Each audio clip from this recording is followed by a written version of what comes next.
Hello students. In this lecture video, I'll be discussing about the safety measures to prevent sports injuries. Now, playing sports is very beneficial. We have seen its physical, mental, and social different development, different spheres of development. But still, the athletes, even children, get injuries while playing different types of sports. So we have to have some safety tips which will prevent these type of injuries, especially in the field. So first is warm up, which is very much necessary for any type of sports which we are playing. This will include stretching exercises. Then be hydrated. Always the individual has to be hydrated so that other sports injuries are prevented. The plenty of fluids should be taken up during or before the sports. Always wear appropriate sports gear. Whatever is essential, the equipment is required, one has to wear it, like the knee guard, ankle braces. So, even a protective, the eye gear is also there. So, readily it will reduce the risk of getting injured. Next is follow the rules and regulations of game strictly. So, whenever we are following the rules, it will also prevent the injuries. For example, a referee is blowing a whistle, we have to think that yes, it is a penalty. So, first of all, that should be avoided. And if restrictions and rules and regulations are followed strictly, it will prevent definitely the sports injuries.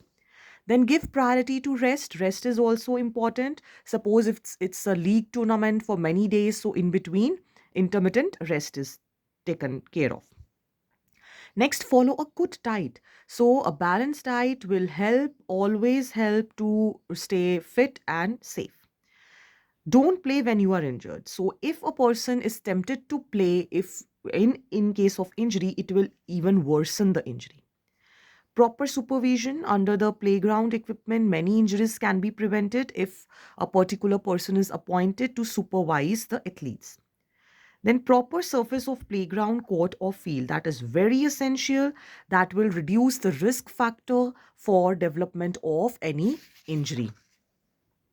Then proper environment. So for reducing any risk, the proper environment refers to the environmental factors, then the weather conditions, and even especially when the young children are into consideration, it should be that they have to be reminded to have lots of fluids. So that type of positive environment of taking care of each other is also required. Then proper footwear is the topmost priority, because if we overuse a footwear, that can also lead to injury. Lastly, equipment should be designed according to age. So different equipments, it should basically fit. Okay, like if we are using a wooden equipment, it should be taken care of that it is not cracking. And if we are having different age groups, depending on that, the different proportions and sizes of the equipment should be there. Lastly, I just want to tell you that whenever we finish a chapter, I give in the homework that you have to do the back exercises and the important questions. Important questions will be sent to you, and these exercises, just go through these. Inside this material only, you will get the answers. And I have already sent you this part, and with the help of important questions, also, these all are covered.